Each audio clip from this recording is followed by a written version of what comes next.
그리고 은진송 씨를 명가로 만들어주신 선조님들의 행적을 낱낱이 영상에 담아 시청각 영상 교재를 제작하였습니다. 모쪼록 자라나는 후손들은 물론 각 가정의 주부님들이 쉽고도 재미있는 뿌리교육이 될 수 있도록 각 가정에서 활용해 주시기 바랍니다. 은진송 씨의 긍지와 자부심을 가질 수 있도록 기대하면서 여러분께 인사를 드립니다. 감사합니다.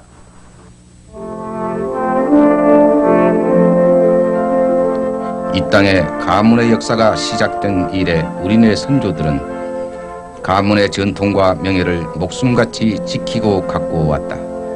그랬었기에 오늘날까지 명가라 불리우는 가문들이 존재하게 된 것이다. 이러한 명가를 구분하여 세인들은 각 가문의 특징과 사회적 평가에 따라 크게 환반가와 유반가로 나누어 지칭했다. 환반이란 벼슬아치를 통칭하는 말로서 권력과 세도로서의 명망이 높았던 가문을 뜻한다. 이에 비해 유반가는 벼슬아치보다는 학자나 선비기를 추구하여 그만큼 학문으로서의 명성이 빛났던 가문을 말한다. 이와 같은 조선시대의 유반가로서 오늘날까지도 그 명성을 인정받고 있는 가문이 있다. 바로 은진송씨이다.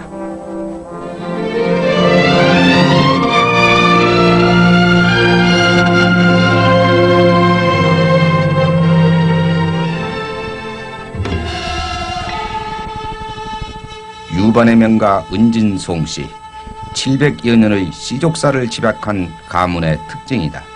권력보다는 학문을, 벼슬보다는 차라리 초야의 선비기를 추구했던 은진송씨 선조들.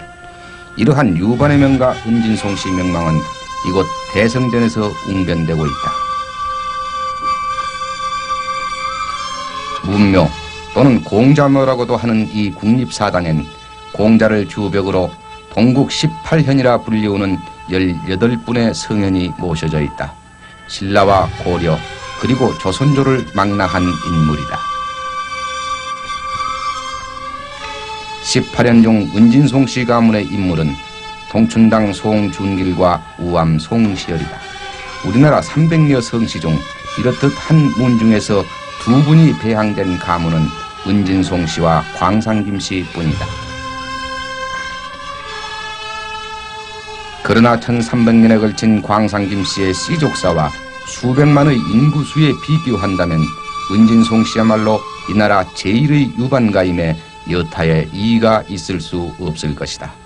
그렇다면 이제 유반의 명가 은진송씨는 언제 누구로부터 어떻게 시작된 씨족사인지 그 뿌리의 세계로 가보자. 오늘날 현존하는 송씨는 15개 번으로서 이들의 인구수는 약 60여만, 우리나라 270여 성씨 중 제19위를 차지하고 있다.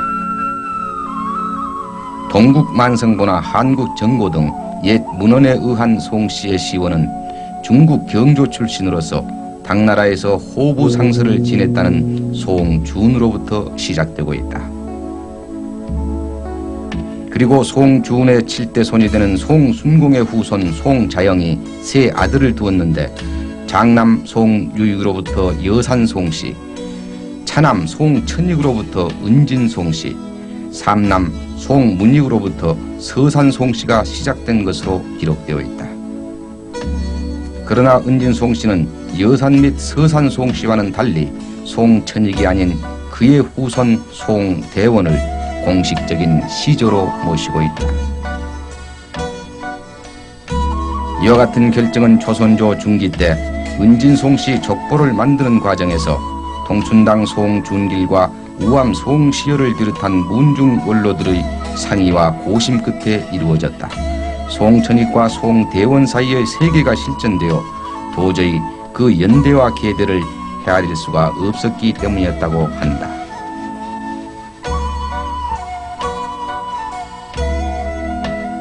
유반의 명가 은진송씨 시조 송대원, 그는 고려조에서 종 2품 벼슬인 판원사, 오늘날로 치자면 차관급 관직을 지내고 은진군에 봉해졌다는 것밖에 다른 기록이 없다. 게다가 유택마저도 없다. 필히 세우기 마련인 설단도 세우지 않았다. 이러한 이유는 영혼 중심적 사상, 알기 쉽게 말하자면 체백, 즉 시신이 없는 곳에는 영혼이 깃들지 않는다는 주자학적 사상에 의해서이다. 은진송씨 문중의 이와 같은 영혼 중심적 사상은 앞서 말한 동춘당 소홍 준길과 우암 소홍시열대로부터 오늘날까지 이어진 것이다.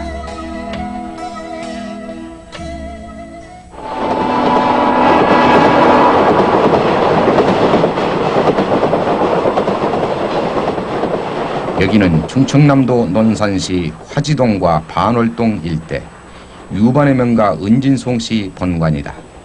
득관 내력은 시조 소홍대원이 봉군으로 받았음을 앞서 말한 바 있다. 필시 나루터가 있었을 것으로 추정되는 이곳의 옛 지명은 시진이었다. 그러나 조선조 세종 때 인접고을 덕은과 합쳐서 은진이라 했다. 본적 또는 관양이라고도 하는 본관이란 일가들만이 모여 집성촌을 이루고 누대에 걸쳐 세거하며 종족들의 구심처 역할을 하는 것이다. 그러나 은진송씨의 관양은 좀 다르다. 시조 소홍대원이 은진군에 봉해진 후 그의 아들 득주와 손자 충경이 군사배설, 즉 지금의 군수직을 지냈으나 정작 관양에는 정착 세거하지 않았다. 이러한 형태는 이후로도 마찬가지였다. 그러다 시조의 4세 손에 이르러서야 이곳 본관으로부터 100여리쯤 떨어진 회덕현의 자리를 잡아 관양보다 더한 정신적인 구심처로 성장해왔다. 바로 오늘날의 대전광역시 동구와 대덕구 일대이다.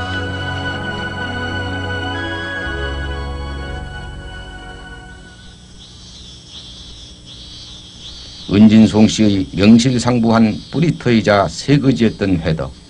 대청댐으로 인해 물에 잠긴 이곳이 바로 600여 년 전의 회덕 토종리로서 현재는 대전광역시 동구 마산동에 속한다. 옛날엔 저 물속이 온통 은진송씨 마을의 은진송씨 선산들이었다. 명가로서의 본격적인 시족사도 분명 이곳으로부터 태동됐으며 그 내력은 집단공 소홍명으로부터 시작된다. 집단공 소홍명이 자는 의지 호를 건재라고 했던 그는 경상도 알념사, 즉 지금의 도지사급 관직을 지낸 인물로 조선조 1등 개국공신 정도전과 절친한 지우이자 과거 동기였다. 그러나 정도전과는 처세를 달리한 두문동 72현 중의 한 분으로서 목은 이색과 포운 정몽주 등 여러 현인들로부터 존경과 추종을 받았던 고려 말의 대성비였다.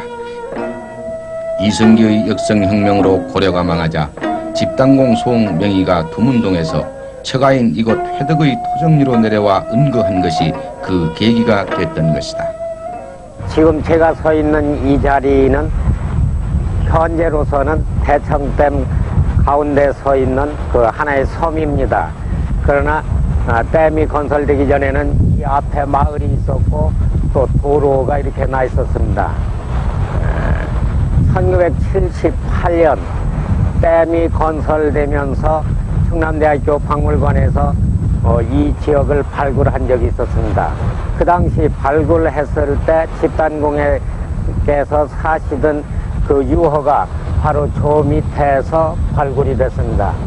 그리고 우리 선조님들께서는 이 자리를 영원히 지키기 위해서 유허비를 이 자리에 세워뒀었습니다. 근데 댐이 생기면서 유허비와 피각은 지금 유씨 할머니 제실이 있는 곳으로 옮겨갔습니다. 그리고 집단공이 여기서 살기 시작하면서 우리 송가들이 회덕을 새로운 삶의 터전으로 삼기 시작했는데 이곳을 시발로 집단공 소홍명의에 의해 은진송씨의 첫 뿌리가 내려졌다면 온전하게 그 열매를 퍼뜨린 인물은 바로 그의 며느리인 유씨 부인이었다. 유씨 부인은 22살에 청상 과부가 된다. 그녀의 남편이자 집당공의 하나뿐인 아들 송극기는 고려 말의 충현으로서 일찍이 성균관에 들어가 장래가 촉망되었으나 너무도 짧은 나이에 요절하고 만 것이다. 청상 과부스라엔 4살짜리 아들 하나. 친정 부모는 완강하게 재혼을 권유한다. 당시 즉 고려 말의 혼인 풍습은 근친혼과 여자의 재가가 일반화되어 있었으므로 유씨 부인의 재혼은 당연한 것이었다. 그러나 유씨 부인은 죽더라도 시댁 귀순이 되겠다며 4살짜리 아들을 등에 업고 개성으로부터 시아버지 집당공이 계시는 이곳 회덕으로 삼주야를 걸어온다. 그때 호랑이의 안내를 받으며 내려왔다는 후전 이야기는 어디까지나 그녀의 정절을 기리고자 하는 후세인들의 칭송일이다.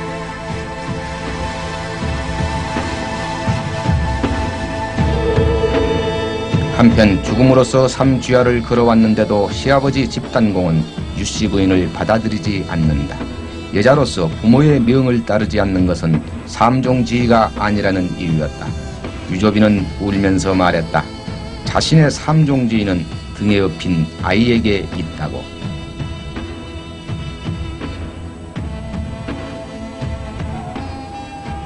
이것이 은진송 씨가 이곳 회덕에 정착하여 오늘날까지 세거지로서의 면모를 자랑하게 된 결정적인 연유로서 그때 등에 업힌 아이가 바로 후에 쌍청당이라 불리게 되는 인물이니 이로써 끊길 뻔한 은진송 씨의 대가 이어진 것이다.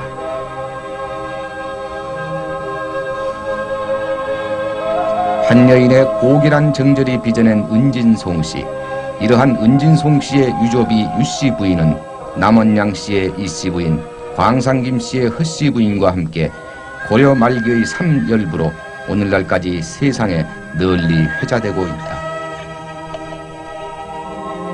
고옥유씨 집안의 여식으로 태어나 유반의 명가 은진송 씨를 일으킨 유조비 문종 2년 서기로는 1452년에 82세로 이승을 떠나 이렇듯 풍광 좋은 명당에서 고결한 음덕으로 후손들의 긍지와 자부심을 키워가고 있다.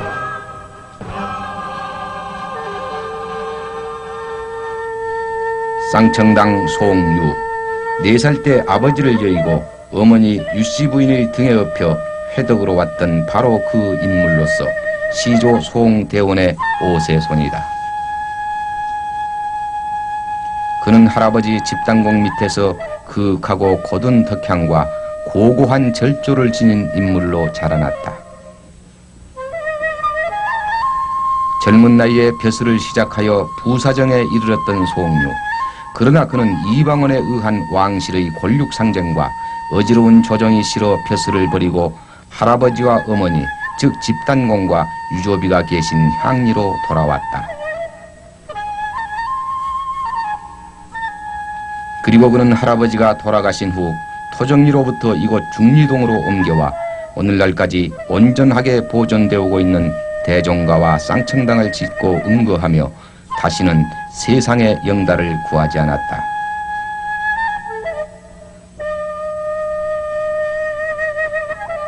초상을 받들고 호르머니를 극진히 복량하며 오로지 자연을 벗삼았던 쌍청당. 안평대군을 비롯한 수많은 명사들의 기문이 오늘날까지 남아있어 그의 인품과 덕망에 빛을 더하고 있다. 난개 박연이 지었다는 당호 쌍청은 바람과 달의 맑고 밝음을 일컫는 말이다. 이는 오늘날 우리가 쓰고 있는 청풍명월이라는 말의 시초로서 당시 쌍청당의 기문을 쓴 여러 명사들 중 한 사람인 쉬금은 박팽년의 풀이라고 한다. 이때부터 사람들은 송유를 쌍청당 처사라 불렀다. 신선처럼 청아하게 금은구와 바둑과 시를 즐기며 당대의 명사들과 교우했던 쌍청당 송유. 그러나 조금은 아까운 나이 58세에 그 고결했던 삶을 마감했다.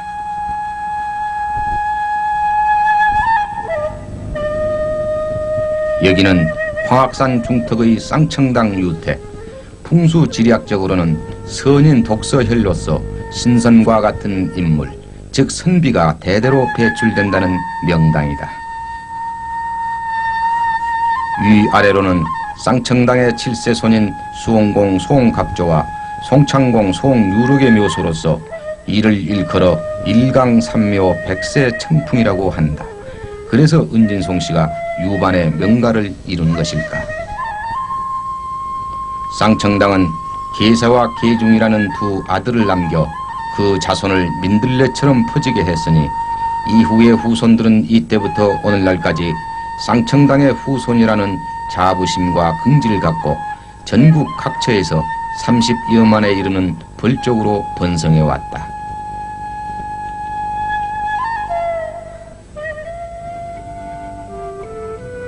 은진송 씨의 대표적인 집성촌이라면 두말할 나위 없이 옛날이나 지금이나 송촌이라 불리우는 지금의 대덕구 일대이다. 한때는 회덕송씨라는 별칭이 붙을 만큼 시족들의 세계가 번성했던 곳, 유조비와 쌍청당 그리고 동춘당 등 선조들의 발자취가 켜켜이 서려있는 곳이다. 대대로 충신, 효자, 효부, 효녀, 명연석학을 배출함으로써 나라로부터 송촌이라는 마을명을 하사받았다. 수백 년 전 스님들은 이를 기려 마을 입구에 삼강녀 상하 송촌이라는 글씨를 새겼으니 오늘날까지 남아있는 이 바위의 글씨가 바로 그것이다.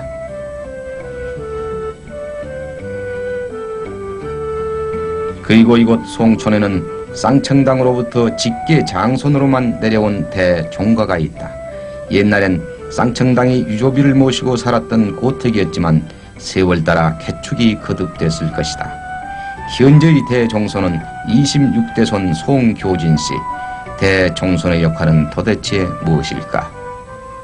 제일 먼저 상삼대 윗분들 유씨 할머니 그리고 쌍청당 할아버지 그리고 지평공 할아버지 이 세 분의 그 시제를 꼭 참석을 해서 시제를 지내고 그 다음에 이제 종중의 그 화합과 단합을 위해서 제가 그 적극적으로 그런 행사나 이런데 참석을 해서 그런 화합과 단합을 도모하고 그래서 제일 중요한 건 역시 이제 그 쌍청당과 이 종갓집을 수호하느라고 생각합니다. 이러한 송촌 말고도 은진송씨 집성촌은 충청남도와 경남 일대 그리고 전라남도 등 전국 각지에 있었다. 그러나 오늘날 집성촌의 형태와 의미가 사라져버린 지는 이미 오래지 않은가. 대신 은진송씨는 수백 년에 걸쳐 조금도 훼손되지 않은 선조들의 대집장지가 있다. 대전시 동구 이사동이 바로 그곳이다. 오늘날 아이들의 소풍터로도 널리 사랑받는 곳. 쌍청당의 손자 목사공 송요년을 가장 윗대로 동춘당의 아버지 청자와 송이창 등을 비롯해 수많은 선조들의 유택이 대군단을 이루고 있다. 우리나라 수백여 성씨 중 어느 문중이 이만한 집장지를 이루고 있을까? 그래서 이 또한 은진송씨 가문의 특징이자 자랑이 되고 있는 것이다.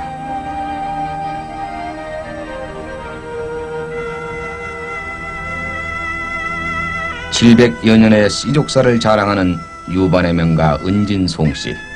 시조 송대원의 아들이 송득주, 송득주의 아들은 송춘경으로서 군사벼슬을 지낸 송춘경은 두 아들을 두었다. 평상공 송삼인과 집단공 송명희이다. 집단공 송명희는 이미 앞에서 소개한 대로이고 그의 형 송삼인은 정삼품 벼슬인 통정대부까지 올랐으나 불행하게도 후대를 잇지 못했다. 그래서일까 경기도 양주군 장흥면 삼상리에 있는 그의 묘소는 언제 누가 여기에 모셨는지조차 기록이 없다.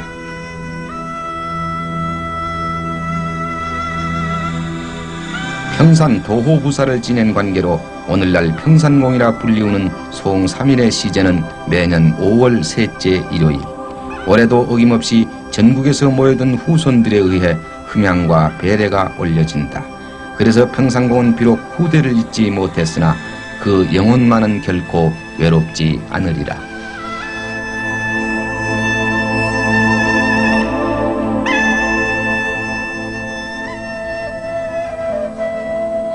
지평공 송계사와 사직공 송계중, 집당공 송명의의 현손이자 쌍청당 송류의 아들이다. 쌍청당의 맏아들 지평공 송계사, 단종 1년 서기로는 1455년의 주부로서 원종공신 3등에 책록된 바 있는 그는 사헌부 지평을 증직받아 오늘날 지평공이라 부르게 됐다. 상주 판관 재직 시 조정과 백성들로부터 높은 칭송을 들을 만큼 그 치적이 뛰어났던 그는 유명한 김종서 장군의 조카 사이로서 두 아들을 두어 오늘날 은진송씨 37개 파 중 35개 파를 형성할 정도로 자손을 번성시켰다. 그리고 그의 동생이자 쌍청당의 둘째 아들인 사직공 송계중은 왕실을 호위한 뛰어난 무예의 소유자였다. 그러나 그의 후손들은 임진왜란으로 화를 입어 결국 그로부터 형성된 파는 오늘날 2개파 뿐이다.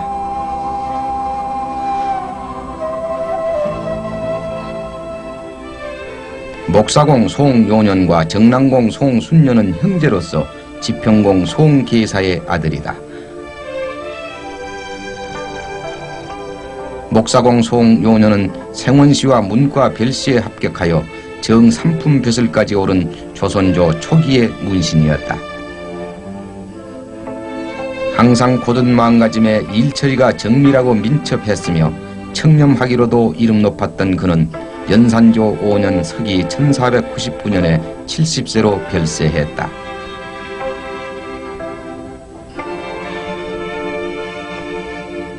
그리고 그의 동생인 송순년 역시 생원시와 문과에 급제하여 예조 정랑에 오른 인물로 홍문관 부지학을 정직받았다. 전필제 김종직은 일찍이 그에 대해 말하기를 서구, 즉 돌같은 친구라 표현하여 그의 고든 지조와 인품을 오늘날까지 대변하고 있다.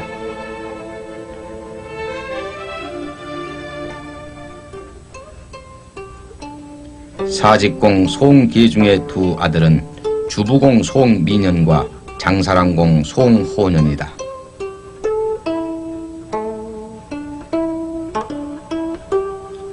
생몰년 미상인 주부공 송민년은 사제감 주부를 지냈고 동생인 장사랑공 송호년은 뛰어난 덕망으로 선비들과 부들의 칭송이 자자했다고 한다.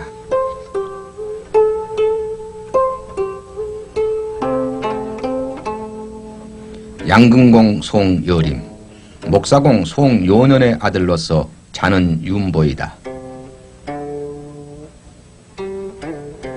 성종 때의 좌의정 김국광의 사위인 그는 사마시에 합격하여 내직을 받았으나 어버이를 봉양기 위해 내직을 마다하고 외직인 고산 현감을 자원하여 나갈 정도로 자상한 효자였다.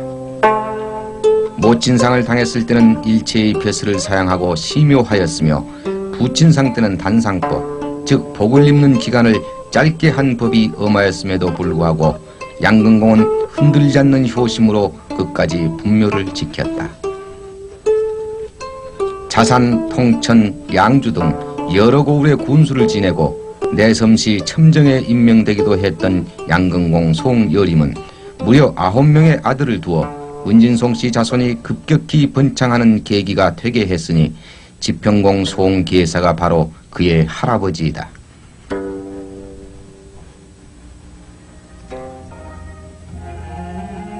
안동공 송여혜는 정랑공 송순년의 아들로서 자는 우경이다. 약관 20세로 사마시에 합격하여 사헌부 감찰과 전라도 의사 등 여러 요직을 두루 거친 후 정삼품인 통정 대부까지 오른 그는 그의 아버지 송순년으로부터 내리 육세손까지 한 대도 거르지 않고 문과에 급제하는 문세를 과시하여 오늘날까지 후손들의 자랑이 되고 있다.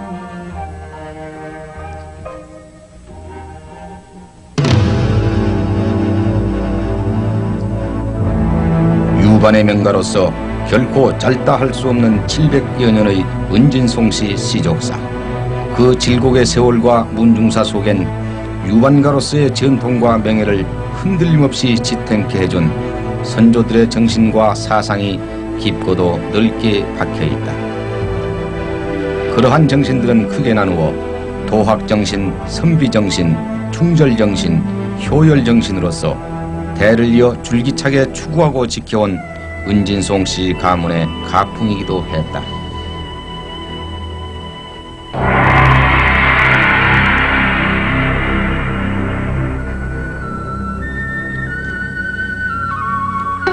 도학정신이 무엇이든가 사람이 사람으로서의 도리를 알고 지키고 실천해야 한다는 인륜도덕이 아니던가 평생을 바쳐 이를 깨닫고 가르치고 실천하기 위해 온갖 풍상의 시련을 겪은 은진송씨 가문의 첫 인물은 바로 우암송시열이다.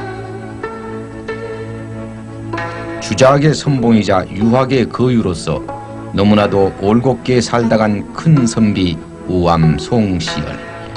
조선 왕조실록에 그 이름이 무려 3000번이나 거명될 정도라니 오늘날까지도 드높은 그의 명성은 아마 세월을 더할수록 더욱 빛나게 될 것이다.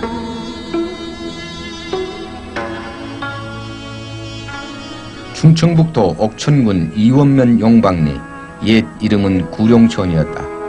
지금으로부터 390여 년 전 우암송시열은 바로 이 마을에서 태어났다고 한다.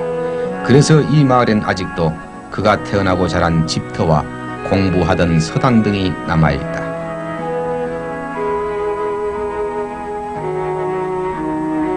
마을 한켠의 이 경현당은 우암의 아버지 수원공 송갑조의 서당이었다. 우암의 학문적 기초는 이미 유년 시절부터 이 서당에서 아버지 수원공에 의해 확립되었다.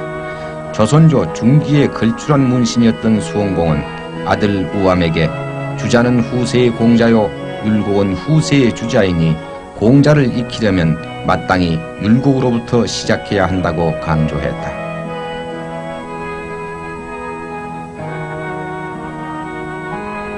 이러한 부친의 가르침에 따라 우암은 율곡과 주자의 학통을 쫓아 학업에 정진했으며 수신제가 치국평천하라는 유교의 정통 덕목을 사회개혁의 기초 방안으로 제시했다.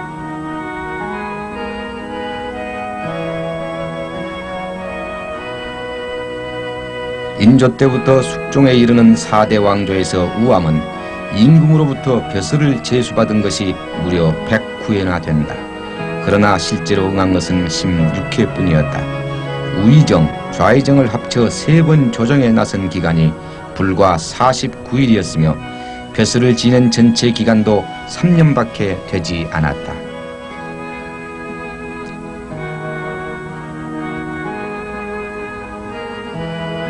그럴 수밖에 없었던 이유는 군신 간의 도리와 정치적 이념이 그리고 동지 간의 의리가 우암의 도덕적 신념과 규범에 맞지 않았기 때문이었다. 그럴 때마다 그는 심산유곡에 묻혀 세상의 명리를 쫓기보다는 학문에 몰두했다. 이렇듯 우암은 그 생의 대부분을 제야에 응거했으면서도 막대한 정치적 영향력을 행사한 일세의 정치가였으며 비록 수포로 돌아갔지만 북벌계획의 핵심 인물이기도 했다.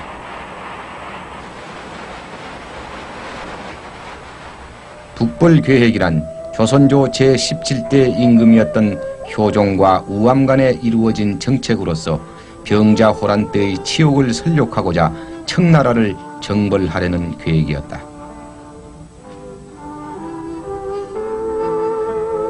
평생을 바쳐 이룩한 우암송시열의 사상은 고들직자 하나로 표현됐으며 생활신조는 검소였다. 그리고 그의 학풍은 주자를 근본으로 삼아 율곡 이이, 사계 김장생으로부터 이어받은 조선 성리학의 정통맥을 우뚝 솟아오르게 한 거목이었다. 그분의 사상은 특히 의리사상이라고 합니다. 그 의리사상 중에서 직사상입니다.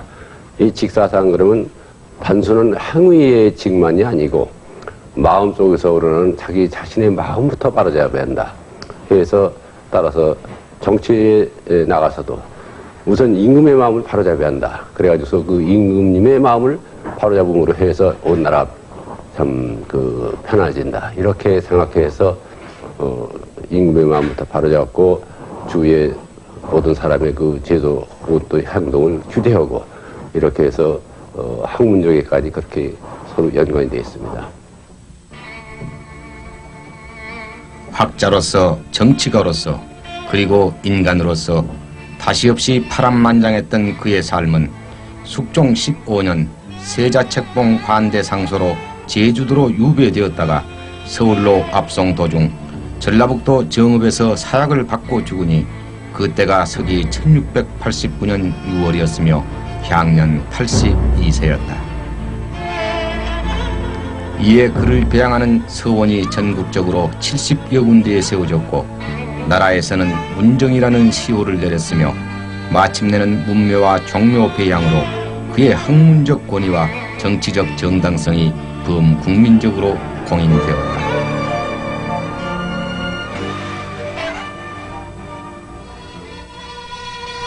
그로부터 300여 년이 지난 1998년 오늘날엔 대전시 동구 가양동에서 우암 사적공원 준공식이 거행되고 있다. 이 지방의 관장을 비롯한 각계의 석학들과 우암의 사상과 철학을 연구하는 후학들 그리고 문중의 후손들이 오늘의 이 자리를 기리고 있음은 우암 선생의 높은 뜻을 받들고 그 사상과 정신을 귀감으로 삼고자 함일 것이다.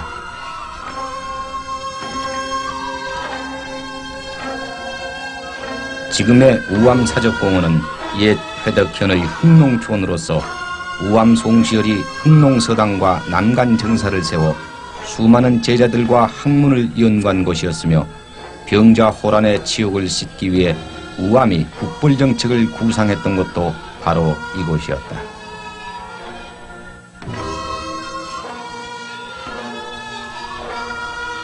송자 대전 총 215권 102책으로 된 이 대전은 우암 송시열의 작품 전부를 엮어놓은 책이다. 열람하기 편하도록 중국의 주자대전을 본따서 엮었다는 이 대전은 숙종 43년 서기로는 1717년 왕명에 의한 국가사업으로 간행됐다.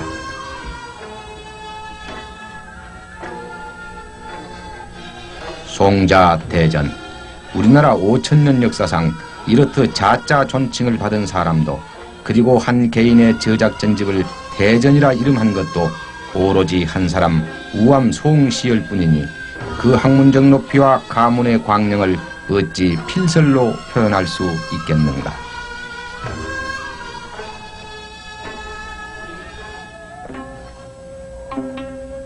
동국 18현으로 상징되는 대성전, 공자묘 또는 문묘라고도 하는 곳이다. 이곳엔 우암 송시열 말고도 또 한 사람의 은진 송씨 인물이 배향되어 있다. 바로 동춘당 송준길이다. 우암 송시열과는 어렸을 때부터 동문 수학한 사이 평생에 걸친 두 사람의 의리는 이때부터 다져졌다고 한다. 우암과 학문적 성향이 같은 성리학자로서 특히 예학에 밝았고 문장과 글씨에 뛰어났던 동춘당은 정치적 소신까지도 우암과 뜻을 같이 했다. 19세에 배슬길에 들어선 그의 경력은 평생 동안 좌참찬 6회, 우참찬 3회, 대사헌 27회, 찬선 4회, 병조판서 1회, 이조판서 3회를 제수받았다. 그중 특히 27번이나 대사헌 뼈스를 제수받은 것은 그가 얼마나 청렴결백했나를 단적으로 짐작케 한다. 자신을 관리함에 있어 엄격하기로 유명했던 동춘당은 나 자신이 부정하면 친척간일지라도 그 죄를 용서받지 못한다는 규범을 실천으로 보여준 도학정신의 사표였던 것이다. 동춘당의 이러한 청렴 결백은 태어나면서부터 그의 부친에 의한 가정교육으로부터 길러졌다. 동춘당의 부친 송이창은 호가 청자와로 사헌부 감찰과 여러 고을의 현감을 지낸 인물인데 사리와 시비를 논할 때의 명백성은 대쪽 같았으며 백성들 앞에서는 겸허하기가 송구스러울 정도였다고 한다. 그 아버지의 그 아들이 바로 동춘당 송준길, 조선조의 인물 중 비문을 가장 많이 쓴 것으로도 유명하다. 그만큼 그의 문제가 뛰어났음을 증명하는 대목이다. 23살에 쓴 부친의 비문을 시작으로 70여 개의 비문을 썼다고 하니 그의 문장과 글씨가 얼마나 뛰어났음을 알 수 있다.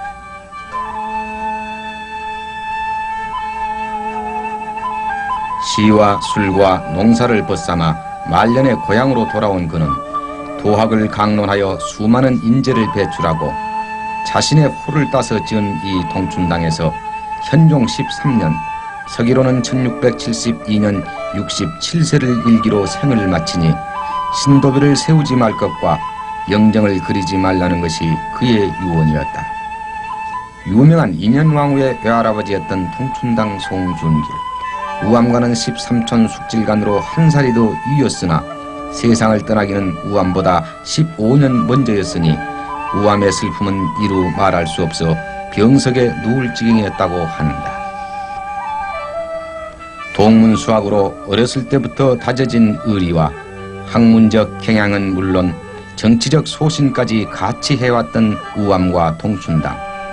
당신은 물론 오늘날까지 양송이라 불리우며 은진송씨 가문을 유반의 반석 위에 우뚝 세운 두 기둥이었다. 그래서 700년 씨족사 중 가장 손꼽히는 인물로 후손들은 물론 범국민적인 귀감과 사표로 영원한 존경을 받고 있는 것이다.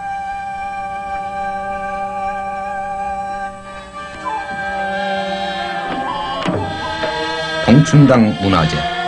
대전시 대덕구 주최로 올해 3회째를 맞이하고 있는 이 행사는 동춘당 숙모 제례로부터 시작된다.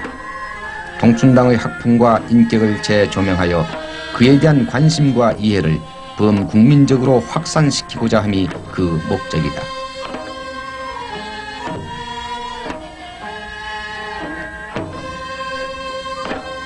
명문장의 명필이었던 동춘당 송준길. 숙모 제례와 학술 행사에 이은 각종 문화 행사에는 어른들보다 오히려 어린 학동들이 더 많이 참여했으니 동춘당의 학문과 정신은 아마도 저 학동들에 의해 영원히 이어지리라.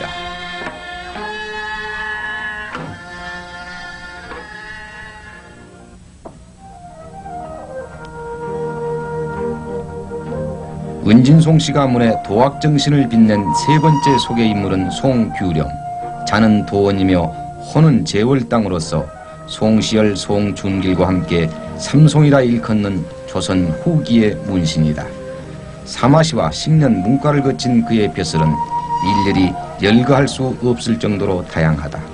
또한 서인과 남인의 당정에서 파면과 복직을 거듭했다. 학문과 정치적 소신 등에서 항상 송시열, 송준길과 뜻을 함께했던 그는 1694년 갑술 옥사로 정국이 바뀌어 부재학, 대사관, 대사헌, 우참찬, 동지 중추부사, 예조 참판을 지낸 후 기로소에 들어갔다.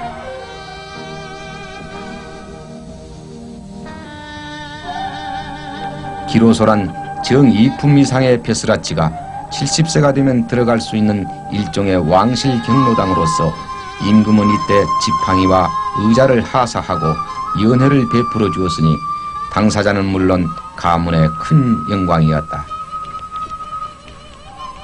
글씨에 능하고 학문이 뛰어나 오늘날 제월당집을 남겨놓고 있는 그는 숙종 35년 서기 1709년 80세 때 고향으로 내려와 별세했다.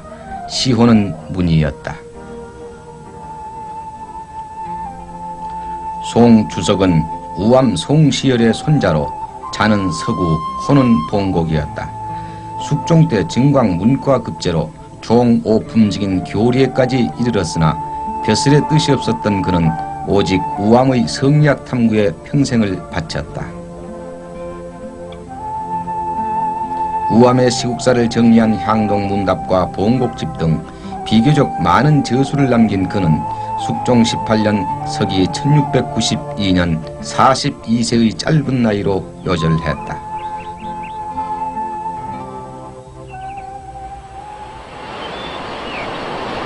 경상북도 문경시 농안면에 소재한 쌍용 계곡. 이 아름다운 계곡을 한눈에 내려다볼 수 있는 이 정자는 동춘당의 현손인 늑천공 송명음의 것이다. 유명한 사도세자 사건 때 옛 중국의 주왕이나 거랑도 이렇듯 아들을 죽이지는 않았다고 결연히 항거했던 늑천공 송명음. 그는 1764년 경연관으로서 영조와 정치 문제를 의논하던 중 왕의 비위에 거슬리는 발언을 하여 파직되었다. 그의 기품과 저리를 엿볼 수 있는 일대 사건들이 아닐 수 없다. 이후 그는 학문에 정진하여 이재, 송사성, 김원행 등과 학문에 대한 서로의 견해를 서신으로 교환하여 늑천집이라는 문집으로 남겨놓았다. 현수는 63세, 영조 44년, 서기로는 1768년이었으며 이조 판서에 추중되어 문원이라는 시호가 내려졌다.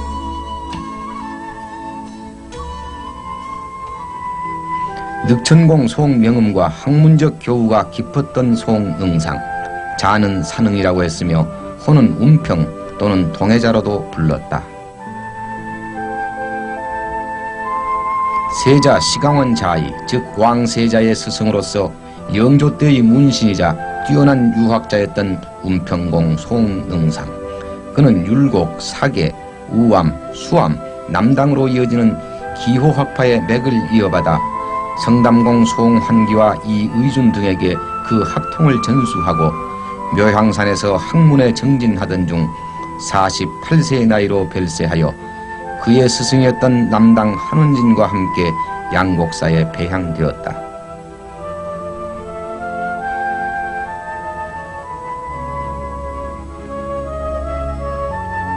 송환기, 조선 후기의 문신이자 학자로서 자는 자동, 호는 성담 또는 심제라고도 했다. 우암 송시열의 5대손으로 남달리 총명하여 어릴 때부터 태극도설, 역학계몽, 가래 등을 배웠다고 한다. 벼슬은 순조 7년에 형조참의에 임명된 후 예조판서와 이조판서를 거쳐 의정부 우천성에 이르렀다. 해박한 학문과 드높은 덕망으로 조야의 폭넓은 존경을 받았던 성담공 송환기. 순조 7년 서기 1807년 79세로 하세하니 임금이 내린 시호는 문경이었다.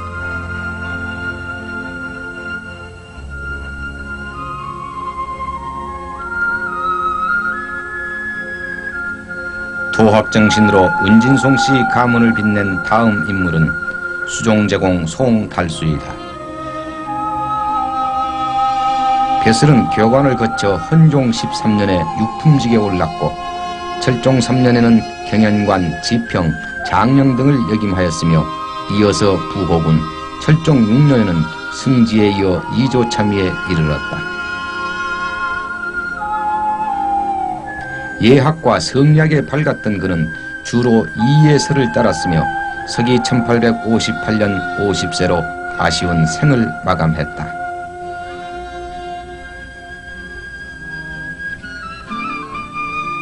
은진송씨 가문의 최대 집장지인 대전시 동구 이사동. 이곳에서 태어나 평생을 이곳에서만 은거하다가 죽어서도 이곳에 묻혀 오늘날까지 그 고명을 떨치고 있는 한 유학자가 있다. 송병화. 자는 회경이며 호는 난곡이다.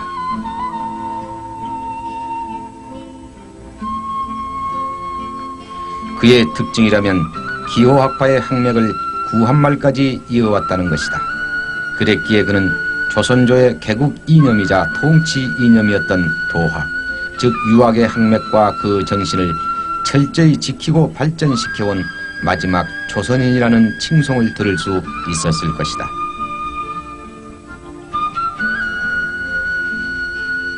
(1910년) 한일 합방 소식에 그는 스스로 망국한을 짓습는 자명사를 짓고 조선인으로서의 기계를 끝까지 지키다가 1915년 63세로 별세했다.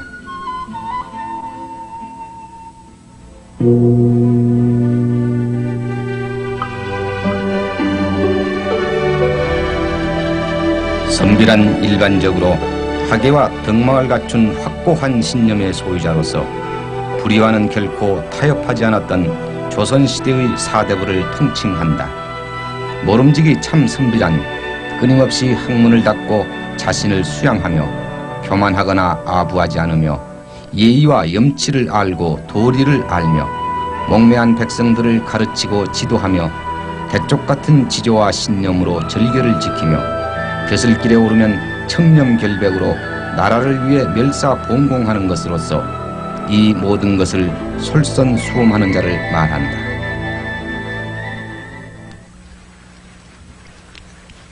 여기는 대전시 동구 주산동. 4월의 꽃망울을 터뜨리려 봄비가 내린다. 그리고 나이 지긋한 어른들이 마을 끝 사당으로 오른다. 상곡사, 조선조의 대신이자 대선비였던 주파공 송기수를 기리고 있는 사당이다. 그리고 오늘은 그의 제향날, 가다듬은 목청의 홀기와 충문이 차이를 때리는 빗방울 소리에 녹아든다.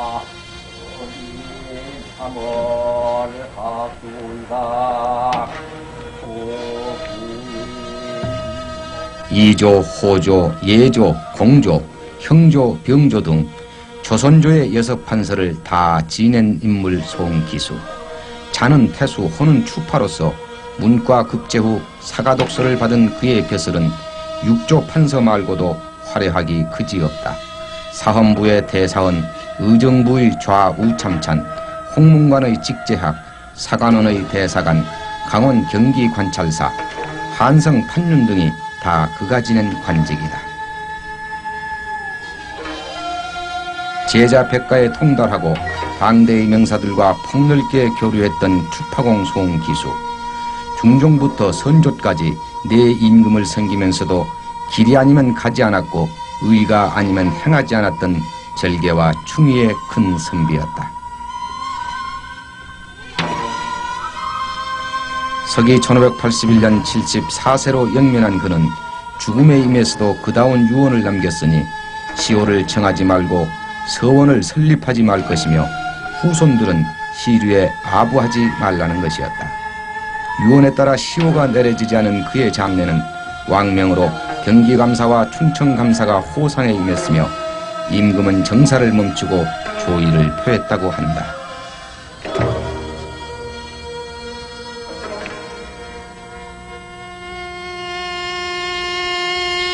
금강산 천만봉을 돌고 돌아 4명의 신선이 놀았다는 총속에 다다르니 하늘에는 달빛이 가득하고 바닷가는 고요히 잠들었는데 학의 울음소리만 피리 소리인 양 애절하여 오로지 나홀로 소나무에 기대있네.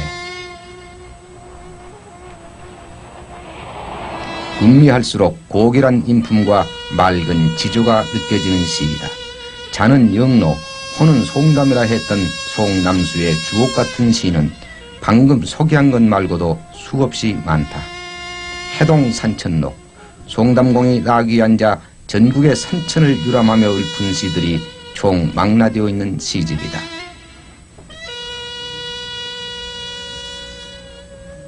과거 공부보다는 경서와 사기를 놓지 않았고 독서와 시문을 즐겼다는 송담공은 쌍청당의 6세손으로서 평생 말도 빨리 하지 않고 희노애락의 감정도 쉽사리 드러내지 않은 존엄한 선비였다. 나이 80의 종 이품계인 가선대부를 제수받고 90에 이르러서는 가의대부 특전을 받은 송담공 송남수는 송촌의 쌍청당을 중수하고 선비의 상징인 소울, 매화, 국화, 대 등을 심어 청렴하고 소탈한 여생을 보냈다. 80이 넘어 보내는 편지조차도 세피를 고집한 그는 글자의 간격과 크기가 골라 보는 사람으로 하여금 탐복해 했다고 한다. 글씨에도 그렇듯 법도가 있었고 시를 지음에 티끌 하나 없었다는 송담공 송남수. 저루당 경내에 새겨진 그의 시 한 편을 더 감상해보자.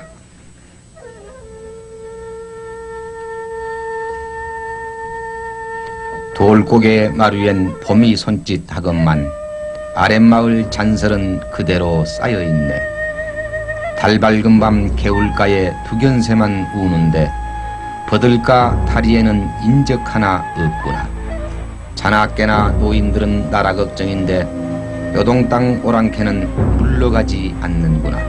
서쪽 변방 정벌지로 건아들이 다 나아가니 마을마다 골목길은 쓸쓸하기 한량없네.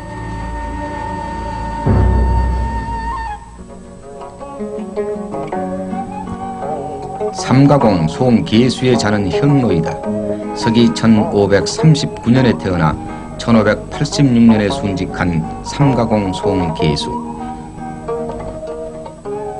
천문 복서에 능통하여 천문교관과 국자감 주부를 역임했던 그는 삼가 현감 재직 중 경무에 시달려 그만 과로로 순직했다.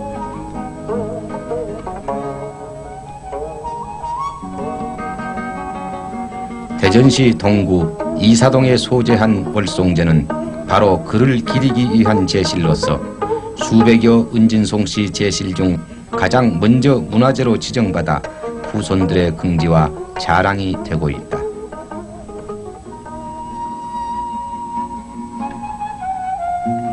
송희진, 자는 퇴지, 호는 덕성이다. 그러나 후손들은 사헌부 장령을 지낸 그의 관직명을 따 장령공이라 부른다. 앞서 소개한 송담공, 송남수의 셋째 아들이다. 그는 42세가 되어서야 사마시에 합격했으나 광해군 시대의 혼미한 전국에 나아가지 않다가 인조 때 문과 별시로 벼슬길에 올라 예조, 좌랑, 지평, 직강, 사예, 정원, 헌납, 통례원 상례 등을 역임한 후 청하 현감을 끝으로 벼슬을 마쳤다. 기사관으로서 역대 왕조실록 편찬에 참여했고 간관으로 시패를 바로잡는 데 앞장섰으며 외척들의 궁궐 출입 금지를 건의하여 외직으로 좌천된 기록은 강직한 선비로서의 면모를 볼 수 있는 그의 주요 행적이다.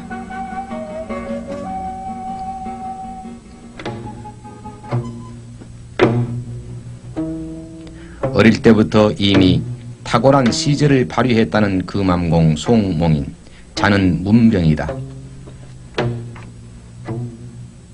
그리고 이 금암집은 그의 유고들을 모아 그의 부인 여흥민 씨가 간행함으로써 오늘날까지 송몽인을 알리고 있는 문집이다.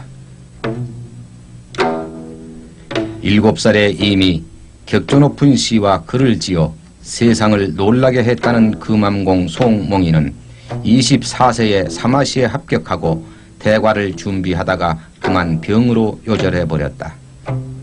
그러나 그의 시문과 문장은 가히 대가들과 어깨를 겨루기에 조금도 부족함이 없다는 것이 당시로부터 오늘날까지의 세평으로서 새삼 그를 통해 우리는 천재의 요절과 비운을 다시 한번 음미케 되니 한 수의 시를 통해서나마 금암공의 천재성을 만나보자. 100장이나 높은 낭떠러지는 하늘의 구름과 맞닿아 있구나. 언덕 나무들과 물가의 꽃들은 멀리 가까이 어우러졌구나.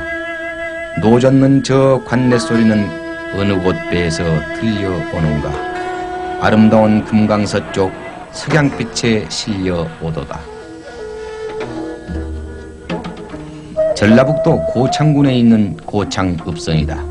일명 모양성이라고도 하는 이 성은 서기 1453년에 축성한 것으로서 현존하는 우리나라의 대표적인 읍성 중 하나이다. 이곳 즉 고창 현감제직 시 반상의 차별을 하지 않은 민주정치로 조야의 칭송이 높았던 인물이 있다. 바로 송국사이다. 자는 일경이며 호는 계담으로 앞서 해동산천록으로 유명한 시인 송담공의 손자이자 장령공 송희진의 아들이다. 이곳 고창 읍성의 평근당에는 우암이 짓고 통춘당이 있었다는 기문과 편액이 남아 그 시절 그가 베풀었던 목민 철학을 대변하고 있다. 고창공 송국사는 오시수와 김덕원 등 남인들의 횡포를 보다 못해 그들의 대문에다 먹칠을 해버릴 정도로 선비적 결기가 대단했던 인물로 오늘날까지 그 기계가 회자되고 있다. 자는 군식, 호를 안소당이라고 했던 송국헌은 장령공 송희진의 둘째 아들이자 고창공 송국사의 동생이다. 젊어서부터 남달리 재력이 뛰어났다는 그는 명쾌한 사리 판단과 넘치는 기계로 그 장래가 크게 촉망되었으나 불행하게도 때를 만나지 못한 불운의 선비였다. 학문과 저리가 훌륭하여 이조 참판을 증직받은 그의 천수는 74세로 충효사에 봉양되었다. 자는 택지, 호가 사후당인 송국택은 현종비 명성왕후의 외조부로서 송희명의 아들이었으나 앞서 소개한 요절시인 송몽인에게 입양되어 그의 양자가 되었다. 사후당 송국택은 유명한 사계 김장생의 문인으로 우암 송시열, 동춘당 송중길 등과 함께 기호학파의 맥을 이어나갔다. 인조 2년 식년문과로 관직에 나간 그는 예조 좌랑을 거쳐 사관원 정원과 지평이 되었다. 그러나 인조의 생부인 정원군의 원종 추존을 반대하다가 좌천되어 수성 도찰방에 이어 문천 군수를 역임하였다. 그리고 서기 1636년 병자호란으로 강화도가 함락됐을 때 왕의 장손을 탈출시켜 그 공로로 통정대부에 오른 그는 병조 참지를 거쳐 형조와 공조 참의, 승지 등을 지냈고 마지막으로 예조 참의를 역임했다. 조선조의 사대부이자 선비로서 무난하고도 평범한 일생을 장식한 사후당 송국택. 생을 마친 전수는 62세. 나라에서는 좌찬성에 추증하여 효정이란 시호를 내렸다.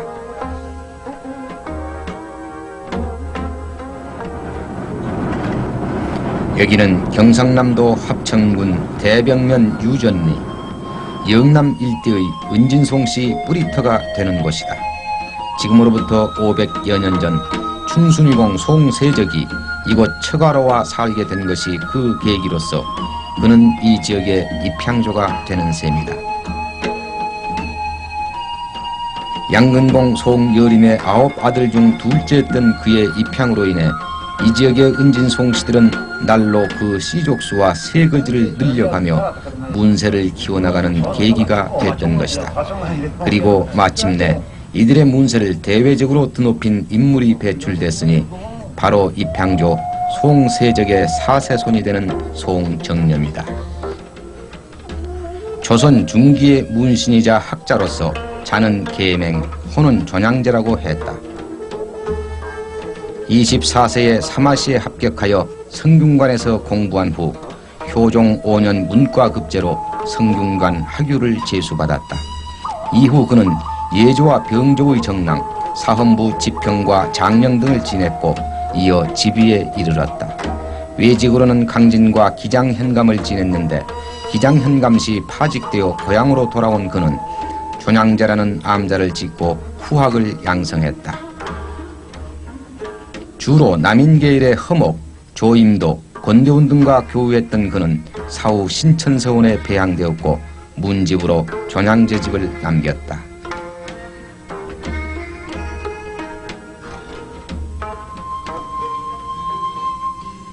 이 수많은 교지들은 조선 중기 때의 문신이자 선비였던 송상기의 것이다. 제월당 송규렴의 아들로서 자를 오겨 호는 오고제라 했다. 일찍이 동춘당 송준길이 말하기를 이 아이의 명성이나 지위가 결코 내 아래에 있지 않겠다고 했다는 오고제공 송상기. 그만큼 문장에 능하고 학식이 뛰어나 홍문관에서 임금에게 올리는 글은 거의 그가 지었다고 한다. 그의 선비기질을 엿볼 수 있는 일화로는 그가 과거에 응시했을 때 우암 송시열을 음해하는 모의가 나돌자 그만 과거를 포기하고 돌아와 버렸다고 한다. 가히 쌍청당의 자손으로서 우암의 문인다운 기계가 아니고 무엇인가. 또한 부수찬으로 있을 때는 장희빈의 어머니가 가마를 탄 채로 대궐을 출입하므로 가마를 불태워야 한다는 상소를 올려 파면됐으니 참으로 선비다운 기상이 아닌가. 수차에 걸친 사마시 장원과 문과 급제 등 수제 중에 수제였던 그는 노론의 중신으로서 관직 또한 화려했다. 요직만 열거해도 대사성, 대사관, 이조참의, 대제학, 대사헌, 예조판서, 판돈령구사를 지냈으니 일찍이 동춘당의 예견은 적중한 셈이다. 이렇듯 뛰어난 학문과 문장에 서체까지 능한 선비 중의 선비였던 그도 끝내는 경종 2년 서기 1722년의 신임사화로 강진에 유배되어 이듬해 그곳에서 죽었으니 어쩌면 이러함이 바로 조선시대의 사대부가 가는 길이 아니었을까. 시호는 문정이었다.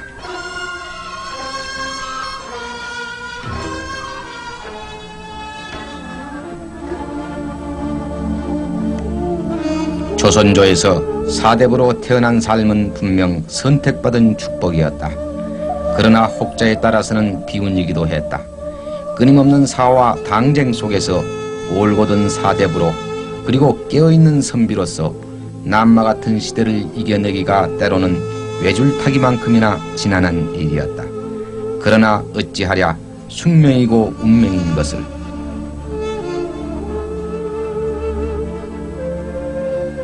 이러함은 은진송씨 가문이라고 해서 다른 문중과 결코 다르지 않았을 것이다.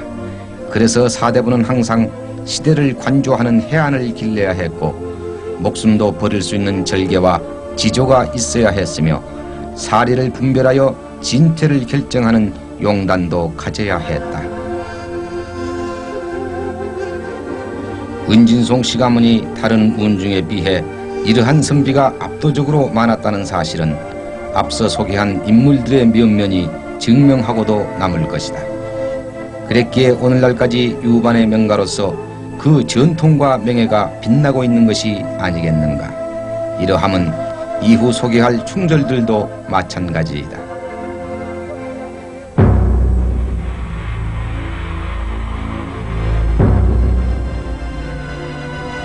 충절이란 사전적 정의 그대로 충성스러운 저지를 말한다.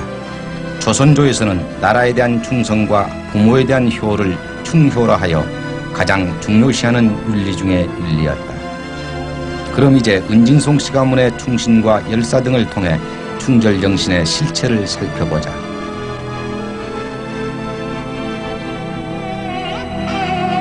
귀양과 좌천을 반복하며 끝내는 사약을 받고 죽으면서도 충이로서 가문의 전통에 그 몫을 다한 송인수.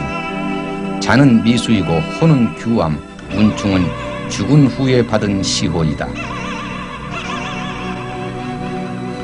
중종 16년 결시문과로 사가독서를 받은 그는 수찬을 거쳐 대간으로 있을 때 권신 김한로의 전행을 탄핵하여 제주 목사로 좌천됐다. 그리고 중종 29년 병으로 돌아왔으나 다시 김한로 일당의 배격에 의해 경남 사천으로 귀양갔다가 예조참의와 승지 등을 거쳐 경조와 예조 참판을 역임했다.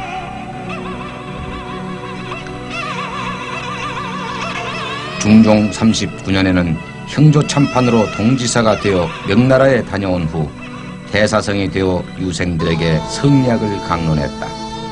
그리고 그 뒤에 대사원을 거쳐 2조 참판을 지내던 그는 윤원영, 이기 등의 차문으로 전라도 관찰사로 좌천되었다. 두 번째의 좌천인 셈이다. 그러나 곧재 등용되어 대사원을 역임했으나 인종 1년 서기 1545년 을사사화로 한성부 좌윤에서 파직당하고 청주로 유배되니 이때가 두 번째의 귀향이다.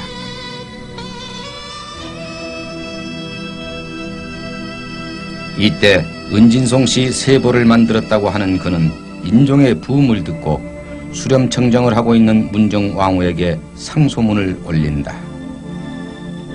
반드시 윤원영 형제를 죽인 다음에 명종을 즉위시키라는 단호한 내용이었다. 그러나 그는 이 상소로 인해 오히려 윤원영과 이기 등으로부터 사약을 받고 말았으니 춘추 60으로서 서기 1547년이었다. 그리고 그 명예가 회복되기는 23년이 흘러 이조 판서와 대제학이 추중되고 문충이라는 시호가 내려진 현종 1년 때였다.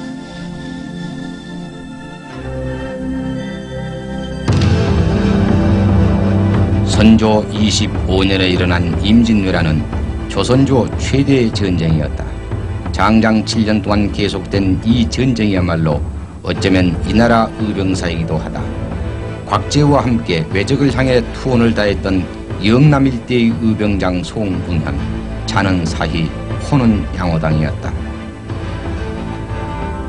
사직공 송계중의 5대손이자 장사랑공 송호년의 현손인 그는 무과에 급제하여 부장이 되었으나 간산 권신들을 피해 벼슬을 버리고 경상도 밀양의 화산으로 은거했다. 그는 이곳에서 양호당이라는 서당을 열고 후학을 양성하다가 임진왜란을 맞은 것이다. 이때 양호당 송응현은 용맹스런 장부와 뜻있는 선비로서 충절을 세울 때임을 외치고 수백 명의 의병을 모집하여 외적과 필사의 항전 중 장렬히 전사했다. 이로하여 그는 서무 원종공신 2등에 책록되어 훈련은 첨정이 증직되었으며 충정이라는 시호를 하사받았다. 그리고 현재는 임난호국 영남 충의단에서 영원히 기려지고 있다.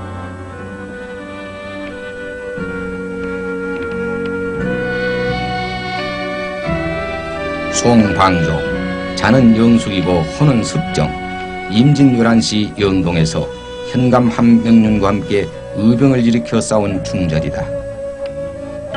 선조 39년에 문과급제로 승정원에 들어간 그는 영남지방의 향시를 관장했다.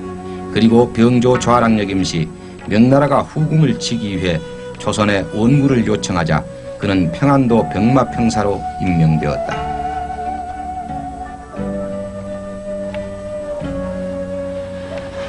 여기는 충청북도 영동군 심천면 양목리.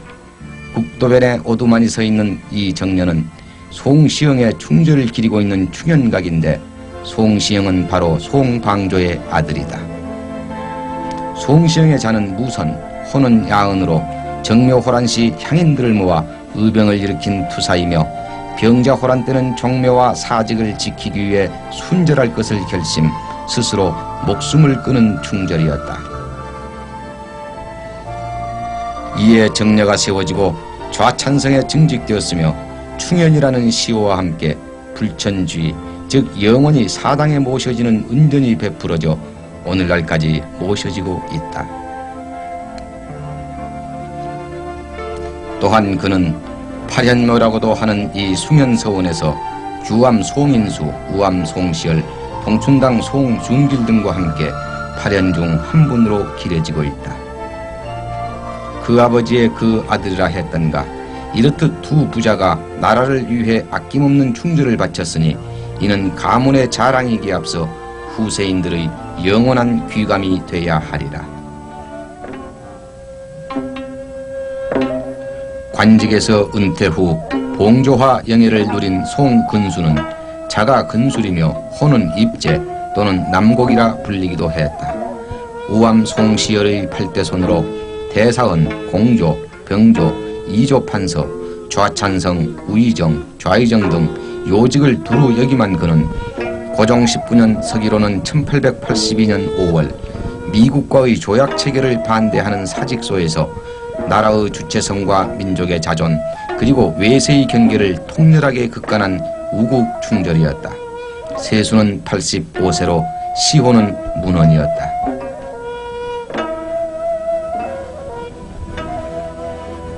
은진송 씨 가문의 충절들을 소개하고 있는 지금 그 대미는 근세 초기의 우국지사 송병선과 송병순이다. 이들은 친형제지간으로 형인 송병선의 자는 화옥, 호는 연제 또는 동방일사라고도 불리웠다. 그리고 동생 병수는 자는 동옥이고 호는 심석제이다.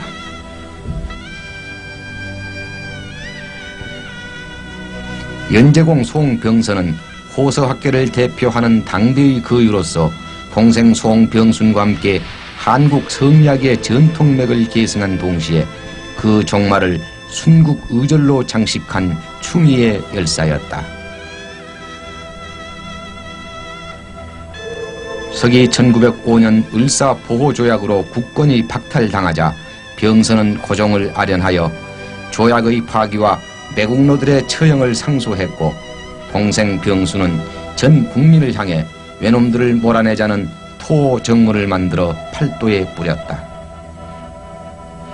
그러나 이들 형제의 뜻은 이루어지지 않았고 반대운동을 하기에도 예의치 않게 되자 병선은 독약을 마시고 자결해버렸으며 아우 병순도 형의 뒤를 따라 자결했다. 이렇듯 만고에 빛나는 두 형제의 충절 정신은 차츰 범국민적으로 확대되어 9.1 독립운동의 정신적인 바탕이 되었다. 이에 고종은 연제공 송병선의 장례를 2등 예장으로 치르도록 하고 친히 제문을 지어 예관을 보냈으며 정일품 대광보국 숭록대부 의정부 의정대신을 증직하여 정려와 함께 문충이라는 시호를 내렸다. 그리고 1962년에는 건국군장 국민장이 주소되었다. 그리고 심석제공 송병순에게는 1968년 대통령 표창에 이어 1977년에 건국군장 국민장이 주소되었으며 1973년에는 영동역 앞에 동상이 건립되었다.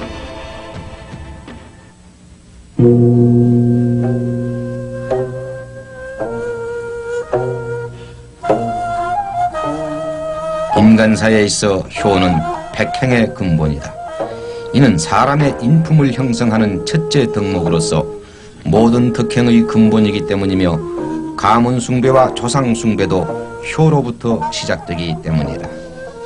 그리고 효열이란 남녀의 효행을 포함하는 말로서 그 실천의 절대성은 이미 신라시대부터 천륜시되어 한국인의 기본 윤리관으로 뿌리내렸다.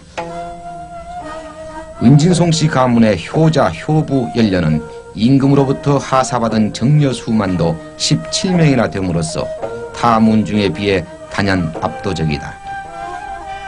그리고 그 표상은 송씨 3세의 효행으로 오늘날까지도 널리 회자된다.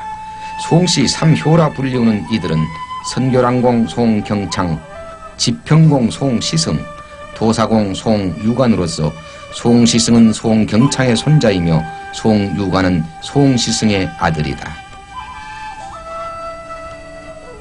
우선 선교랑공 송경창은 임진 11시 자신의 몸이 토막날 때까지 부친을 지킨 효행으로 세상을 감복시켜 선조로부터 정려를 받음과 동시에 삼강행실록에 실려지는 영광을 안게 됐다.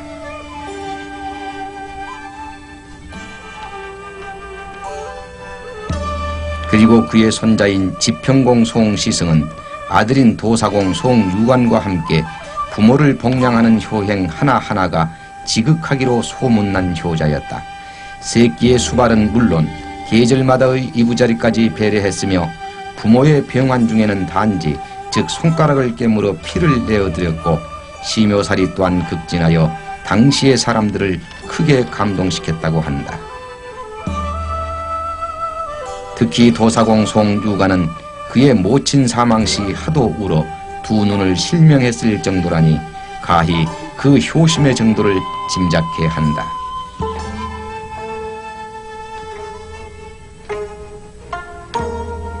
자고로 부모님에 대한 효는 살아계실 때이지 돌아가신 후에는 아무런 소용이 없는 법이다. 이러함을 일찍부터 깨달아 시와 때를 가리지 않는 일상의 효행으로 효자 중에 효자 칭송을 듣는 이가 있다. 바로 석곡공 소홍상민이다. 말을 할 줄 알면서부터 글을 익혔다는 그는 사마시에 합격했으나 벼슬길에 나아가지 않고 스승인 우암의 문화에서 학문 연구에 전념했다. 그렇듯 벼슬을 마다하고 학문에만 전념하며 편하지 않은 효행으로 이름 높던 그가 남인의 영수 허목과 우암이 벌인 예절 문제로 상소를 올린 것이 화가 되어 장살, 즉 매맞아 죽었다. 그때가 서기 1679년 숙종 5년이었다. 이로써 그는 조선조 500년사에서 스승을 위해 매맞아 죽은 유일무이한 인물로 기록되고 있다. 그래서 효 있는 곳에 충 있다고 했던가. 한마디로 우암을 위해 장살당한 석곡공 소홍상민. 그래서 그의 영혼은 남간사에서 언제까지나 우암과 나란히 모셔지고 있다. 그리고 그의 복근은 이듬해 경신대출척으로 공조 좌랑에 추임됨으로써 장살의 원통함을 씻을 수 있었다.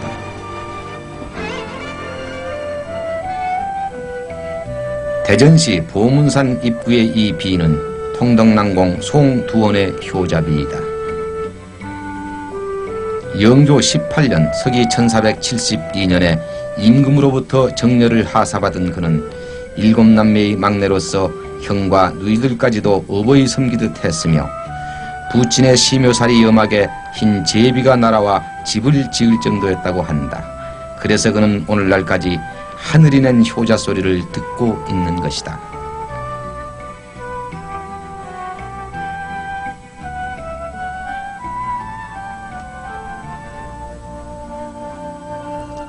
여기는 대전시 대덕구 장동, 통덕난공 송두원과 같이 하늘이 낸 또 한 사람의 효자가 이곳에서 배출됐으니 바로 이 정려의 주인공인 송기문이다.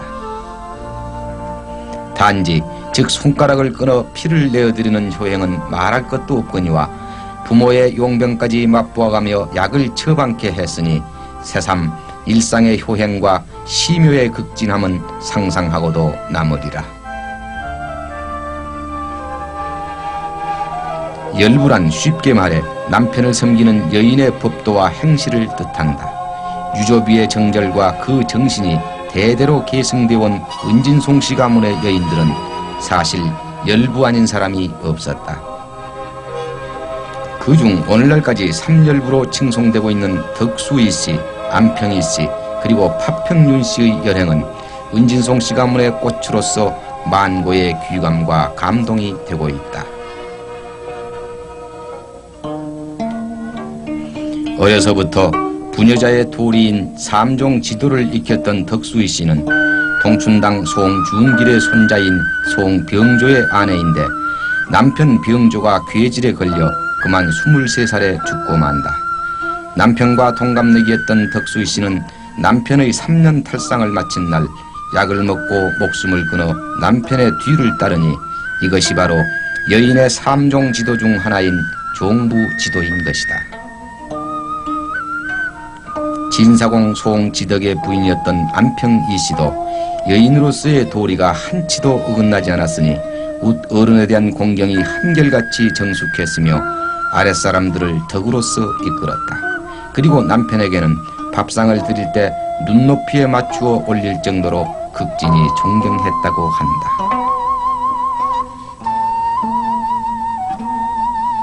끝으로 직장공 송기약의 배이 파평윤 씨는 그녀의 친정어머니인 한산 이씨가 연료로서 정려를 받은 분이었으니 그 어머니의 그 딸이 아니겠는가.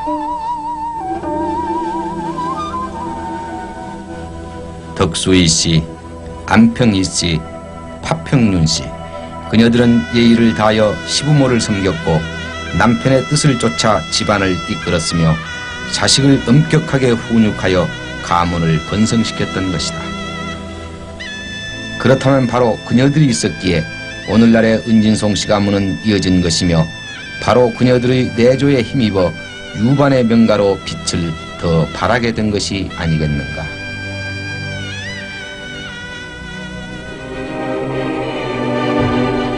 이상으로 우리는 은진송씨 가문의 4가지 정신, 즉 도학정신, 성비정신, 충절정신, 효열정신을 통해 가문을 빛낸 인물들의 행적을 훑어보았다. 은진송씨 가문엔 이 밖에도 많고 많은 위인들이 있다. 소개한 인물보다 소개하지 않은 인물이 훨씬 많다. 그래서 잠깐 조선조의 인물록을 추리면 문묘배양이 2명, 종묘배양이 2명, 각처의 서원제양이 23명, 시호를 받은 이가 18명, 정승과 대제학이 3명, 경영관 및 왕세자 스승이 12명, 순절과 충절이 13명, 정렬을 받은 이가 20명이다. 특히 조선조 총 92명의 경영관 중 은진송씨가 12명을 차지하고 있음은 유반의 명가라 아니할 수 없는 대목이다. 이는 여타 문중보다 압도적인 우세이다. 게다가 90% 이상이 환반 아닌 유반으로서 이는 이 나라의 어떤 문중도 감히 추종을 불허하고 있다는 사실이다. 또한 타 문중에 비해 선조들의 문집이 압도적으로 많다는 사실이다. 230여 명의 선조들이 270여 종의 각종 문집을 발간했으니 그것은 바로 이 나라 학문 발전의 보고이자 원동력이었다. 그리고 은진송씨 가문은 조선조 500년을 통하여 왕실과 외척을 맺은 적이 한 번도 없으며 영모를 꾀한 적도 없다. 귀양을 가거나 사약을 받는 한이 있더라도 옳지 않은 일에는 결코 굽히지 않았던 것이다. 이는 권력이나 세도를 그만큼 탐하지 않았다는 반증으로 이러함이 곧 대대로 계승된 은진송씨 가문의 덕목이자 가풍이었던 것이다.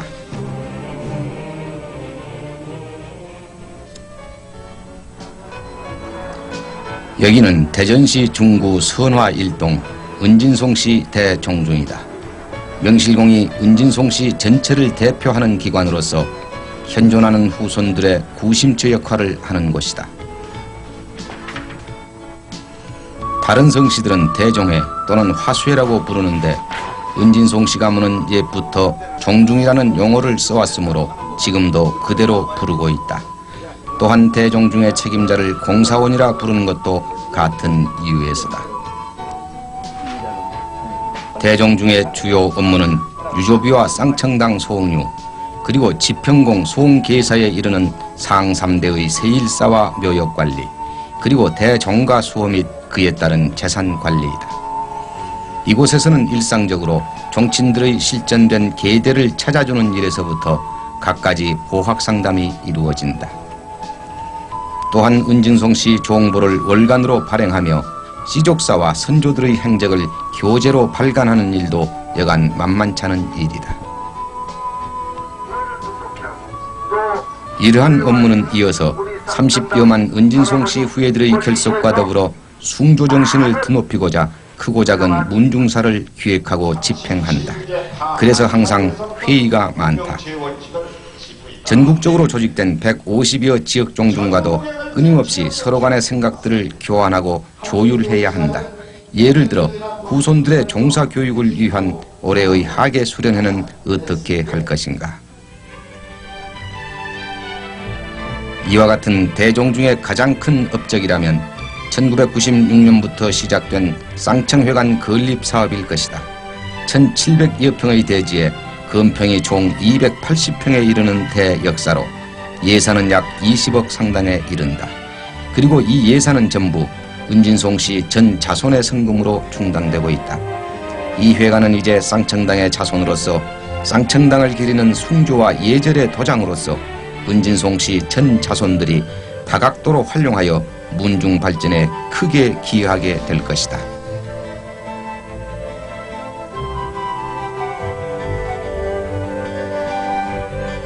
지금 이 장면은 1998년 유조비상 시상 장면으로 올해가 벌써 6회째이다. 은진송 씨 가문의 부녀자로서 남다른 효행과 열부 그리고 타의 모범이 되는 공적을 엄선하여 수상하는 것이다. 이는 오로지 숭조 정신은 어머니로부터 싹트야 한다는 은진송 씨 문중의 확고한 신념에 의해 제도화된 것으로 이 제도는 필시 자손 만대까지 계승될 것이다.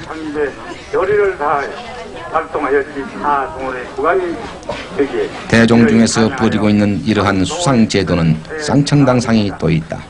유조비상과 같은 이념의 쌍청당상은 수상자가 다만 은진송 씨 남성이라는 것이 다를 뿐이다. 이제 저들은 매년의 음력 3월 10일을 기억해야 하리라. 바로 오늘의 이 자리에 저들을 있게 한 유조비의 기일이 아니던가. 대전시 동구 마산동.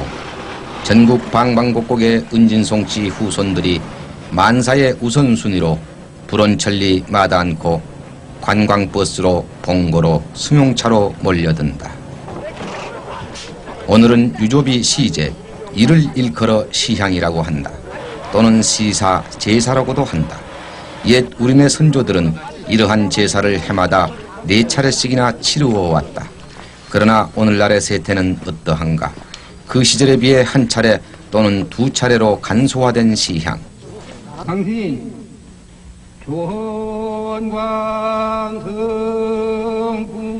이제 향을 피워 할머니의 혼을 부름으로써 오늘의 시향이 시작된다. 끊길 뻔한 은진송 씨의 존재를 저 할머니의 정절이 이어놓지 않았던가. 그래서 오늘날 후손들의 가슴마다에 자랑스러운 유반의 명가를 안기지 않았던가. 후손들은 이제 온 마음을 다해 온 영혼을 다해 유조비께 경배한다. 뿌리 없는 나무가 없듯 조상 없는 후손이 어디 있겠는가.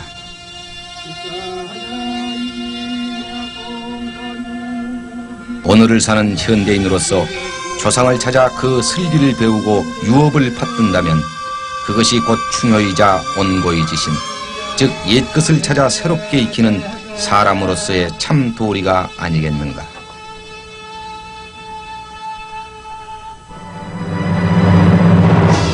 유반의 명가 은진송 씨, 학문과 충효의 명가 은진송 씨, 우뚝 솟은 학문에 만고의 충절이 있었고 주옥 같은 시와 문장이 있었으며 대쪽 같은 선비에 서리빨 같은 열부도 있었으니 은진송 씨들은 결국 이러한 조상들의 을과 맥으로 이어져 왔으리라.